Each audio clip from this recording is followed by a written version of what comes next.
last year I got called up first too, and I was a brand new coach, and I didn't know what the heck I was doing up here, so I think I completely do about that. So I think he did it on purpose, put me first. All the better now. Anyway, I just wanted to say good evening to everybody, and before I get going, I just want to send out a congratulations to not just my seniors on my team, but every senior in this room here. And congratulations, you're graduating in 2 weeks. And what a great accomplishment that is. And like many of your coaches and teachers, they thank you for your hard work on and off the field. So congratulations to you guys. I also want to say a special thanks to Mr. Levinsky and the whole athletic staff. Being a newer coach, my second year, there can be many obstacles that come up, and without them, I really probably wouldn't have gotten through some of those. So I thank them very much for their support and for working with me. Okay, so we've got a bunch of speeches to get through here. I won't try to stay up here too long and bore you guys. And as I was thinking of a way to go through our season and figure out what would be the best way to get everyone to kind of understand our season in a nutshell, I thought maybe I could, instead of calling out some stats and whatnot, I would give you a few fun stories. So we'll start with the first day of practice. For many of you who don't know, tennis is a sport that for years I got overlooked and became a little bit of a recreational program where there wasn't a lot of involvement, not a lot of athletes getting involved and playing throughout the season. So we're working on building up the program and turning it into something that we're proud of now that could even reach higher results. So first day of practice, walk into the gym. It's cold as anything outside, about 30 degrees. And I have a group of 4 girls coming back from last year's team in the gym. There's 20 girls total that have come out. So just to get an idea of where everybody was, I said, girls, how many of you have played or did play tennis throughout the year? None of them raised their hands. I said, okay, how many of you are currently or did take lessons at some point during the season? Maybe over the summer, maybe you did a little bit before the season started. 4 of the 20 raised their hands.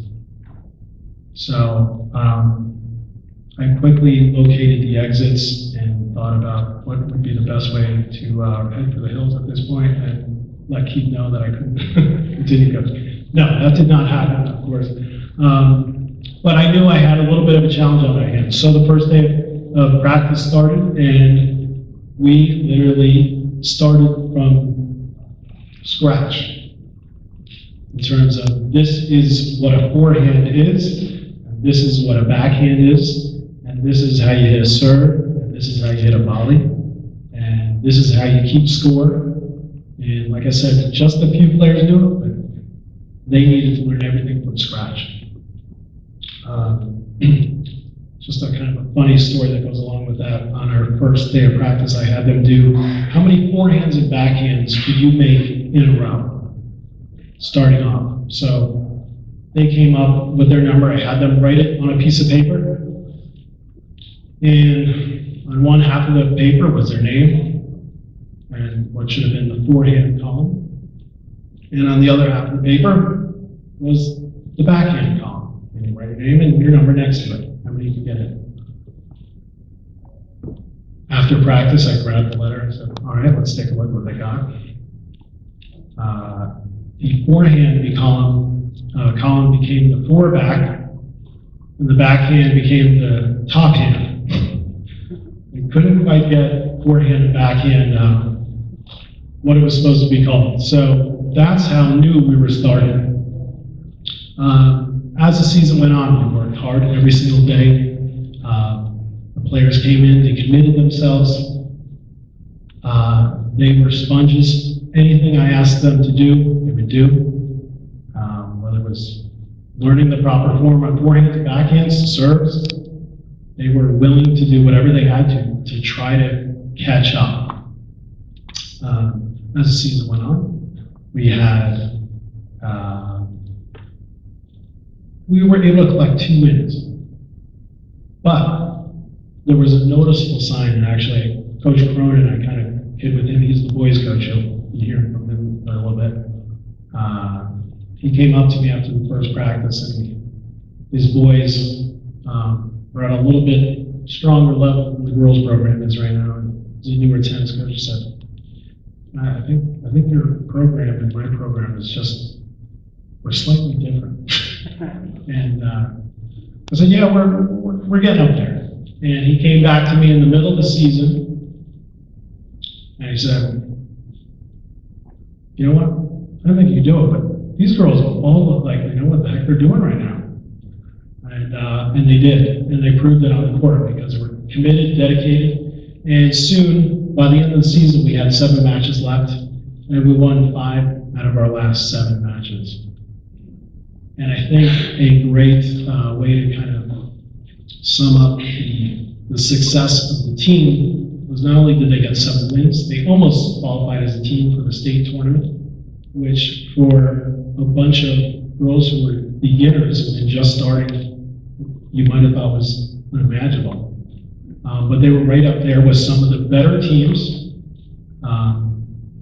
playing a very smart brand of tennis. I told them all year, I said, you know what, we might not be the best team out there in terms of talent. We're not going to blow anybody away, but we are going to go out and play the smartest tennis that we can. And that's how we manage most of our victories. So I'm very, very proud of the team for doing that. I think one final story to kind of culminate the way our season finished up, we were good enough that we had 2 of those beginners qualify for the SWC tournament, and which is a great honor, especially being new to tennis. Those 2 players went into the tournament, and in tennis there are some kings of the hill, and one of them was Weston, who won the state tournament about 10 years in a row. Newtown, who just recently has dominated and no one can touch. Joe Barlow, who has finished second the past few years, only to Newtown, and Laurelton Hall, who's always in the running. And along with those 2 beginners, at the time, became very solid tennis players by the end of the season, and had qualified with each of those 4 teams, the Kings of the Hill. So I looked at the sheet and I said, I think there's New Milford doing on the sheet here with all of us. But we went into the tournament. I gave them a little pep talk before they got in there. They drew Weston. Coaches came up, the other coaches from the schools came up to me and said, good luck. You had a good run, but it's probably over now. The girls gave a simple game plan, so it doesn't matter how good they are. You were going to play your brand of tennis, you're going to play smart tennis. And that's kind of the analogy that I'd like to use for the rest of the team. They worked hard, played smart tennis. They went on to beat the Weston team 8-1, and eventually got up to the champion Newtown in that tournament. So that's a great way to kind of sum up our season and how much they worked, and how hard they worked, and how dedicated they were. So girls, thank you so much. I had a great time coaching you, and I look forward to bigger and better things as the years move on here. Okay. Everyone still awake?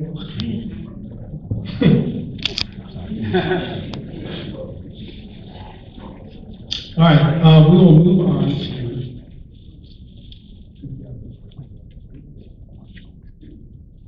move on to the all-conference academic team.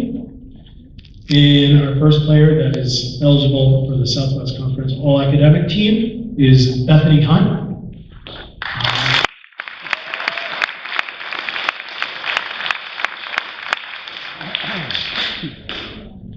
Okay, Bethany Hunt could not be here. She's currently on tennis tour over in Paris at the French Open. No.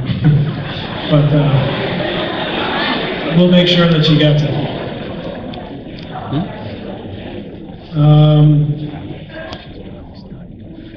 The next player up is for the all-conference academic team is Sarah Koschel.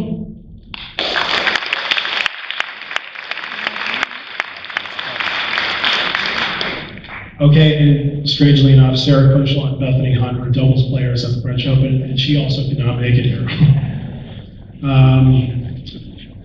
Okay, the next award that I'd like to present also goes to our friend Bethany Hunt, and that is for honorable mention for that great win that I told you about against Weston at the end of the year when they qualified for the SWC Championship. So Bethany Hunt, we'll give her a round of applause.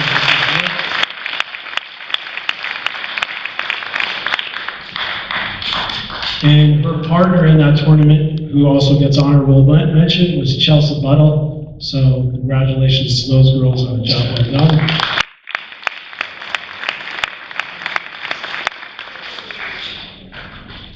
Okay, and two more awards to hand out. So the most, and these two awards, I gotta tell you, they are extremely tough to hand out, because honestly, with each award, I could have picked any player on my team. I thought about it for days and went back and forth, and I just had a heck of a time just picking one person for one of these two awards.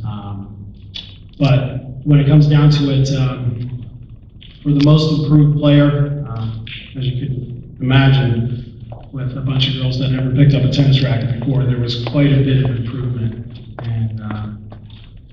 and quite a bit of dedication that every coach in this room can certainly knows how valuable that is. But the most improved player is a player that works hard, dedicated, never misses a practice.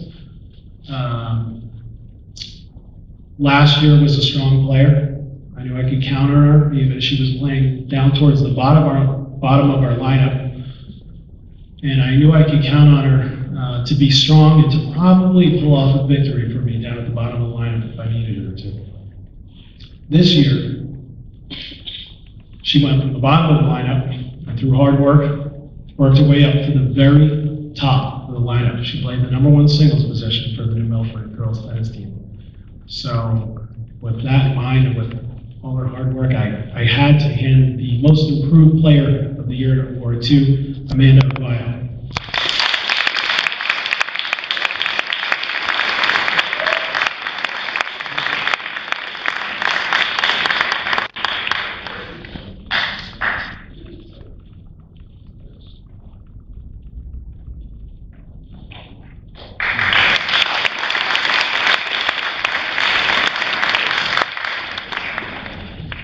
Okay, exciting news, I'm almost done.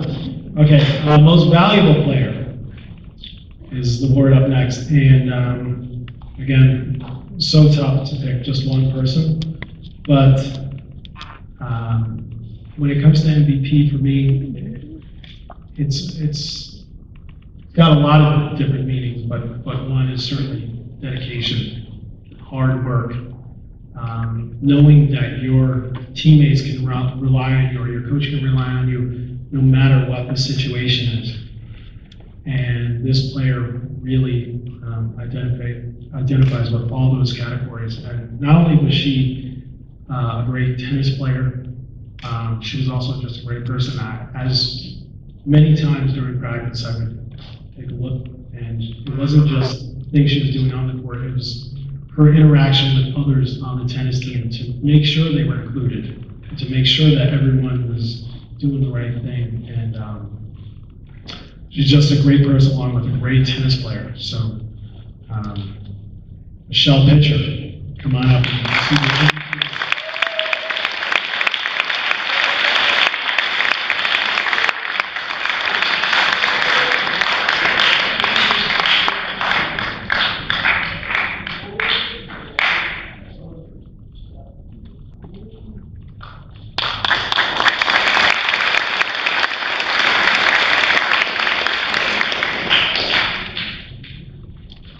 Okay, that's it.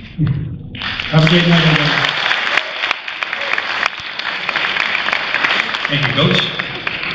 I'll have to work on that 4 to 5 minute speech for next year. All other coaches, you have 2 minutes.